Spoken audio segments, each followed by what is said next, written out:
Welcome to Daily News Podcast, the voice of Mangalore today. Here, we dissect the news, uncover the stories, and bring to light the issues that matter most to you. Join us as we navigate through today's pressing news. In a tragic road accident on NH66 in Mangalore, Kaup, a young scooterist named Pratish Prasad lost his life, while his pillion rider Nihal Wilson sustained serious injuries. The incident occurred late night on Tuesday when their scooter was hit by an unidentified vehicle while they were heading towards Padubidri. Despite being rushed to the hospital by locals, Pratish succumbed to his injuries. The 21-year-old was the son of senior photographer Bhakta Prasad and Usha Bhakta Prasad from Kaup. The Kaup police have initiated an investigation into the case. Our heartfelt condolences go out to the family and friends of the deceased, and we hope for a speedy recovery for Nihal Wilson. In Mangalore today, various organizations like DYFI, SFI, and Janavadi Mahila Sangatine came together to stage a protest near the clock tower. They strongly condemned the attempts to disrupt public peace by giving a communal color to the case of missing student Diganth from Farangipet. The protesters demanded legal action against Sangh Parivar leaders, including BJP legislators, for their provocative speeches. Leaders like BK Imtiaz and Santosh Bajal from DYFI, along with Janavadi Mahila Sangatine District President Jayanti B. Shetty, addressed the gathering and called for justice. The protest aimed to uphold communal harmony and seek accountability from those inciting tensions in the region. In a major breakthrough, Shankaranarayana police have uncovered a diesel theft racket and apprehended a culprit involved in the crime. Acting on a tip-off, a raid was conducted at Subarao complex in Siddhapura village, where diesel was being illegally siphoned from tankers into cans. The police successfully arrested Jayaram during the operation, who was found engaged in the theft. Further investigations revealed that 20 liters of diesel were stolen from each tanker and supplied to an individual named Vijay in Siddhapura, who managed to evade capture. The police seized a significant amount of evidence, including 1,020 liters of diesel, 30 liters of petrol, pipes, and a lift motor used for the extraction. A case has been lodged at the Shankaranarayana police station in connection with the incident. In a significant development, Karnataka Chief Minister Siddaramaiah has pledged his support to a multi-state coalition spearheaded by Tamil Nadu to challenge the union government's stance on delimitation of parliament seats. The Chief Minister expressed his solidarity during a meeting with Tamil Nadu Forest Minister K. Moody and Rajya Sabha member M. Abdullah in Bengaluru. Siddaramaiah's backing of the Joint Action Committee, JAC, comprising Kerala, Andhra Pradesh, Telangana, West Bengal, Odisha, and Punjab, indicates a united front from southern states against the delimitation exercise proposed by the central government. Tamil Nadu CM M.K. Stalin is set to convene the first JAC-C meeting in Chennai on March 22nd to strategize a collective response. The southern states fear losing parliamentary representation if the delimitation is based on post-2026 population data, a move they argue would penalize states effectively managing population growth. Karnataka's Revenue Minister Krishna Bairgauda had earlier warned that South India's parliamentary seats could decrease from 129 to 103 under the new census-based delimitation, emphasizing the need to uphold the proportional representation based on the 1971 census. In recent news from Mangalore, a man named Pavan Kumar has been apprehended by Mudbidri police for allegedly harassing a minor girl near Paladka Gram Panchayat. The incident took place as the girl was returning home on her bicycle after tuition classes in Janata Nagar. Pavan Kumar purportedly followed her on a two-wheeler, detaining her in an uninhabited area where the harassment occurred.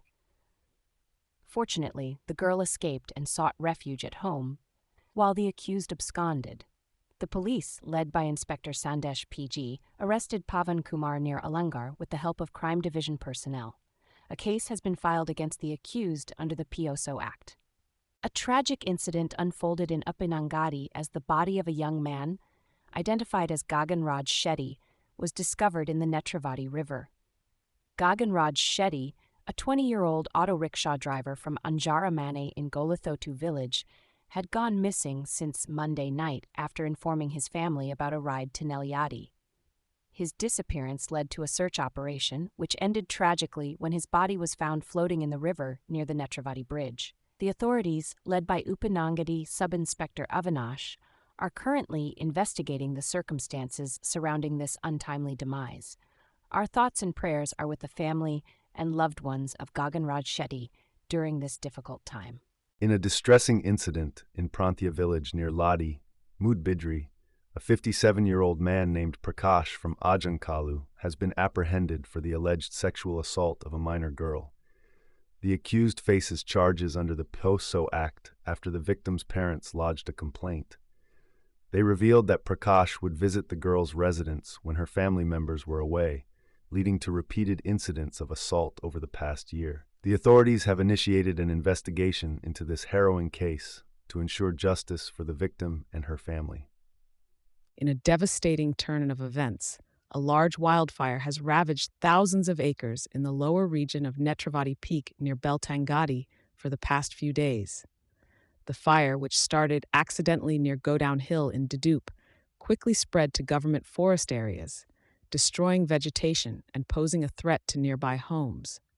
Strong winds and dry weather have fueled the flames, making it challenging for firefighters who are struggling with a shortage of fire engines. The closest engine had to be called from Mudbidri, 70 kilometers away, as engines from Putur and Bantwal were unavailable.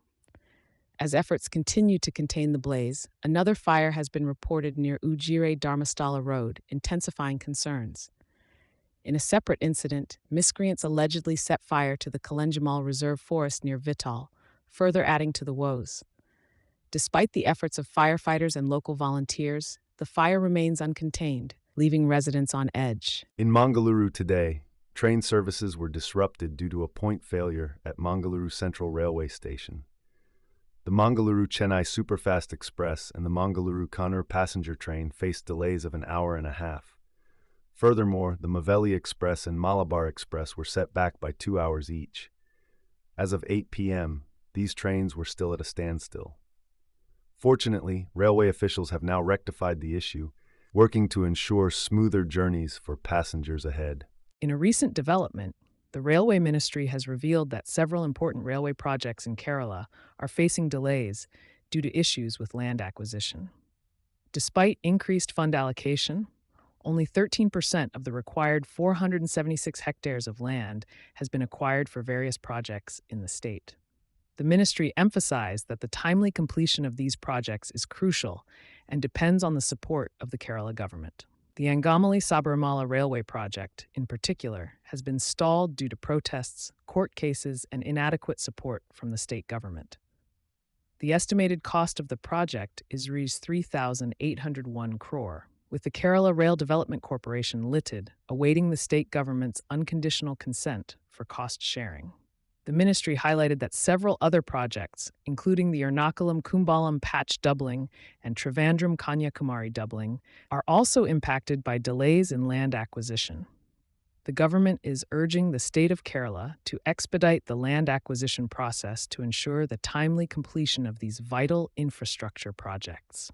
The Karnataka Legislative Assembly witnessed chaos as the opposition accused the government of misusing taxpayers' money to pay Congress workers overseeing guarantee schemes.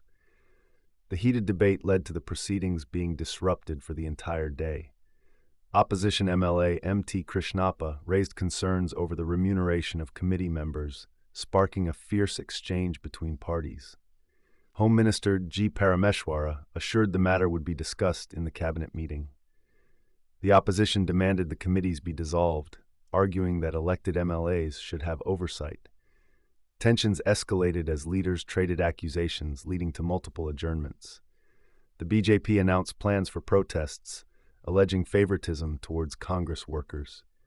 The political standoff underscores the deep divisions within the assembly over transparency and governance. Vice President Jagdeep Dhankar has been discharged from AIIM's Delhi after a successful recovery from cardiac-related ailments. He expressed his gratitude to the medical team for their care and professionalism during his stay at the Premier Hospital. Mr. Dhankar thanked well-wishers for their concern and good wishes. He has been advised to rest for the next few days. We wish Vice President Jagdeep Dhankar a speedy recovery and good health. In a tribute to the historic Dandi March, led by Mahatma Gandhi in 1930, Prime Minister Modi honored the participants for their courage and sacrifice in the fight for India's independence. The Dandi March, which began on this day back in 1930, was a pivotal moment in India's freedom struggle against British colonial rule. PM Modi emphasized the significance of this event, acknowledging it as a defining chapter that sparked a nationwide movement for self-reliance and freedom. The Prime Minister praised the unwavering commitment to truth and nonviolence shown by the participants, highlighting how their actions continue to inspire generations. The Dandi March holds a special place in India's history, symbolizing the resilience and determination of those who fought for independence. U.S. Vice President J.D. Vance, along with Second Lady Usha Vance, is all set to visit India, marking their second international trip since taking office. Vice President Vance garnered attention during his recent visit to France and Germany with his strong remarks on various issues. Second Lady Usha Vance, the first Indian-American Hindu Second Lady, will be visiting her ancestral country for the first time. Their upcoming visit to India comes after discussions with Prime Minister Narendra Modi on mutual interests, including U.S. support for India's clean energy initiatives during a meeting in Paris.